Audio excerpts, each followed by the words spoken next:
William Cooper, the Aborigine activist, is now an international hero. You go to Canberra just recently, new avenue is called after his name. A new bridge is called after his name.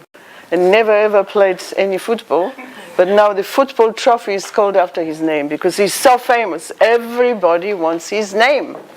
Who was this man, William Cooper? The most important thing that he did in his life, which made him so famous internationally, was that he was supposed to be the only one in the whole world writing to German government an objection to treatment of Jews in Hitler's Nazi Germany, which was just after the Kristallnacht.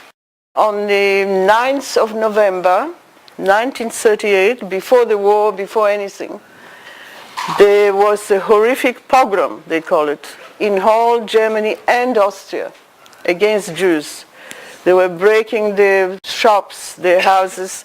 60 or so Jewish people were killed in the process as well. About 30,000 of them were rounded up and sent to concentration camps. So it was just one night pogrom. William Cooper, together with several other Aborigines, marched 5 kilometers from his place where he lived in Footscray to the center where the German consulate was. This one letter made him famous internationally now. Kristallnacht was 1938 on the 9th of November, and this walk to the consulate of Germany happened 6th of December. So apparently now they're repeating that walk to commemorate this happening every year. He was the only one through the whole world that sent a personal letter of objection to the German government. They were not allowed to go across because at that stage, 1938, apparently Aborigines were not citizens of Australia. They were only British subjects. Not until 27 years after his death, 1967, where Aborigines got the right to vote and they became citizens of Australia. And because of that time, 1938, they were not citizens of Australia. It says even in this article, they were not allowed in, not to cross the threshold, because they were not considered citizens, which is quite totally crazy. But they took the letter, but apparently the letter was never sent. We suspect that, of course, Hitler was such a bloodthirsty, he was killing every opposition, that the consul would have been afraid that if he would have sent this letter, maybe he would be punished in some way, even maybe killed. So we don't blame him that much. Apparently they repeated the whole thing just recently and went to the current consulate, and he apologized, representing Germany, apologized for that behavior. What was it about this man? How did he get to that position, being the only one that had dared to stand up and show his personality and was not worried that he might have some retaliation or whatever. So very courageous, very strong personality man. So first of all, he was born in 1860, which is only, just to give you a time slot, was more or less the same time as Ned Kelly, who was born 1855, who was only 5 years older. And he died at the age of 80. He was also a very great Aborigine leader. And he was getting them together at first just at casual meetings and discussing matters. And then he created this Australian Aborigine League.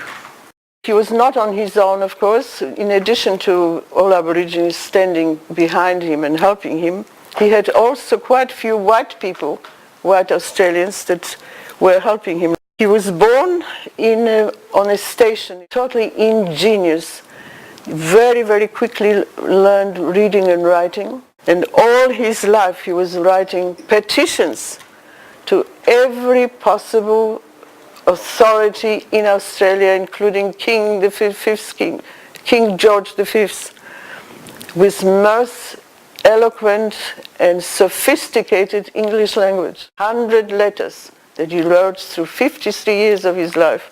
First one started in 1887 when he was 27 years old.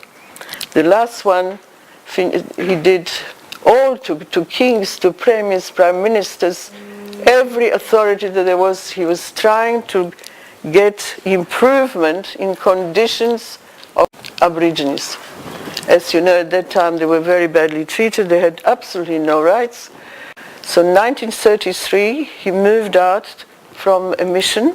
He moved to Footscray, where he was able to get pension and was able to live on it. And of course he had some little work outside as well.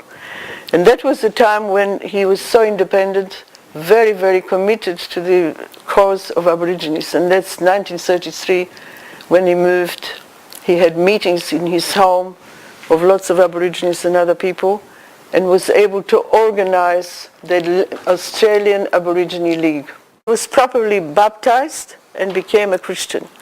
And he was deep into learning the Christian religion, which starts with the Bible. And apparently they were very, very much about the Israelites. The story about Exodus and how they were exploited and how they were badly treated. And somehow they were teaching them as well to compare themselves, the Aborigines, to the Jews, how Aborigines were badly treated in Australia, and the Jews were also exploited. So that's why later on he was so aware of the Jews being badly treated in Germany. That's why suddenly he was so aware of this Kristallnacht. Every one of the 100 letters that he wrote, none of them was even responded to. There was deaf ear to everything. But they say at least he paved the way. Like you called yourself, paved the way. He paved the way for later on fighters for the better treatment and recognition of Aborigines as citizens of Australia and other privileges. So he started it. Thank you very much, Mrs. Selecki.